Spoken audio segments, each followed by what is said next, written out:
علیہ السلام کہ جو زکوٰۃ نہیں دیتا اس کا مال بے برکت ہو جاتا ہے، بے برکت مال ہو جاتا ہے، خود گمراہ ہو جاتا ہے زکوٰۃ نہ دینے والا، زکوٰۃ نہ دینے والا۔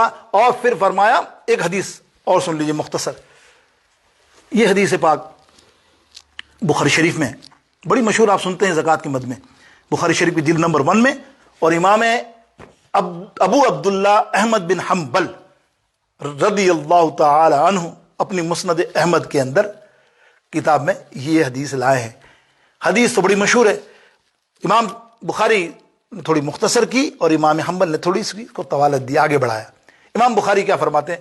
آپ فرماتے ہیں ابو ہریرہ رضی اللہ تعالی عنہ راوی ہیں، آپ فرماتے ہیں سرکار علیہ السلام نے فرمایا جو اپنے مال کی زکوٰۃ نہیں دیتے، کل قیامت کے دن اس مال کو اللہ رب العزت ایک اژدہے یا سانپ کی شکل، گنجے سانپ کی شکل میں وہ اس کے جسم پہ لپٹا ہوا ہوگا اور ڈستا رہے گا۔ آقا علیہ السلام فرماتے ہیں ڈستا رہے گا، اور پھر فرمایا کہ آگے فرمایا امام حنبل نے کہ وہ منہ کے اندر گھس کر بھی ڈسے گا۔ اللہ اکبر! یہ امام حنبل رضی اللہ تعالیٰ عنہ کی بات تھوڑی سی کر لوں، 1 منٹ میں نے کر تو دی امام شافعی کی۔ امام شافعی آپ کے مشائخ ہیں، شیخ ہیں، کتنی عزت کرتے تھے امام حنبل۔ 241 متوفی ہجری، امام چوتھے امام ہیں یہ فقہ کے امام حنبل۔ تقریباً کتابوں میں آتا ہے 6 سے 10 لاکھ حدیثیں زبانی سند کے ساتھ یاد۔ اتنا بڑا امام، اللہ، اتنا بڑا عالم، اپنے دور کا اتنا بڑا عالم کہ مفتی بڑے عالم ہاتھ 2 زانو ہو کر بیٹھا کرتے تھے ادب سے، ہزاروں، ایک نہیں ہزاروں۔ آپ کا مرتبہ ایسا تھا، لیکن آپ کا معاملہ یہ تھا کہ آپ درویشوں سے بڑی محبت کرتے تھے۔ بشیر بن حافی رحمت اللہ تعالی علیہ، اللہ کے ولی، مجذوب کیفیت میں تھے۔ آپ درس دے رہے ہوتے تو ہزاروں طلباء، بڑے جید عالم اس زمانے کے بیٹھے ہوتے تھے۔ اب درس دے رہے ہیں تو دروازے کے وہاں سے کھلتے ہیں تو بابا ہوتے ہیں، اپنی دنیا میں جا رہے ہیں۔ بشیر بن حافی جیسے دیکھتے وہ جگہ چھوڑتے بھاگتے ان کے پیچھے، بالکل دیوانوں کی طرح بھاگے چلے جا رہا، وہ بھی بابا بھاگے جا رہے، یہ بھی بھاگے جا رہے۔ اللہ اکبر! کیا بات ہے! ایسا فیض لیا انہوں نے۔ طلباء اور ان کے مشائخ اپنے طالب علم فرماتے ہیں کہ ہم دیکھا کرتے تھے کہ کبھی ان کے گھر جاتے میرے امام تو گھنٹوں بیٹھے رہتے۔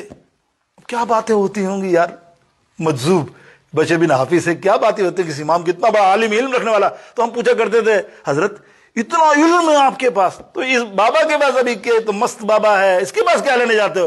بولے جو میرے پاس علم ہے نا وہ یہیں کا ہے، جو اس کا علم ہے نا بہت بڑا، دنیا سے آخر تک کا علم ہے، تم نہیں جانتے، جو یہ علم ہے وہی اصل علم ہے میرے دوستوں بزرگوں۔ اور پھر کیسی محبت دیکھیں، میں نے کہا پیون لگے کپڑے پہنتے تھے کون؟ امام شافعی۔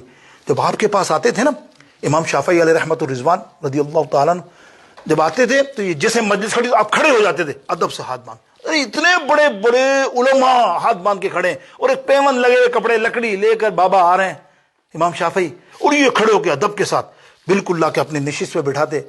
تو طلبہ ہوتے نا، دل میں خیال آتا کیا یار فقیر کو بھی ہمارا اتنا بڑا استاد ہے، نام ہے، وقت کا بادشاہ آپ کو مانتا ہے، دنیا مانتی ہے، اور یہ دیکھو فقیروں کے پیچھے لگتے ہیں۔ اور پھر وہ کرتے کیا تھے، دیکھو عمل دیکھو، سنو، استادوں کی عزت کرو، بزرگوں کی عزت کرو، علماء کی عزت کرو، خدا کی قسم پھل جاؤ گے۔ یہ امام حنبل فرماتے ہیں، سنو، جب وہ گھوڑے پر بیٹھتے جانے کے لیے تو وہ رکاب ہوتی ہے پیر رکھنے کی جگہ، آپ اپنا ہاتھ اس پہ رکھتے، امام کو رکاب پہ پاؤں رکھنے نہیں دیتے، امام شافعی کو ایسے رکھتے تو سارے طلبہ کہتے امام صاحب یہاں دنیا دیکھ رہی ہے، کیا عزت کرے گی آپ کو، ایک فقیر بیچارے کی عزت کر رہی ہے وہ۔ تو کہتے امام حنبل آپ یہ کیا کرتے ہیں، یہ نہ کرا کریں نا، آپ کا مقام ہے، ہوتا ہے نا کوئی ایسا بڑا یہاں کا منسٹر ایسا کوئی کر کے دکھا تو کوئی نہیں کرے گا، بڑا آدمی، میرے آدمی بھی بتاؤ تھوڑا بہت مولوی ہے چھوٹا موٹا، وہ بھی کترائے گا، ارے یار میری بھی کوئی ویلیو ہے، عزت ہے۔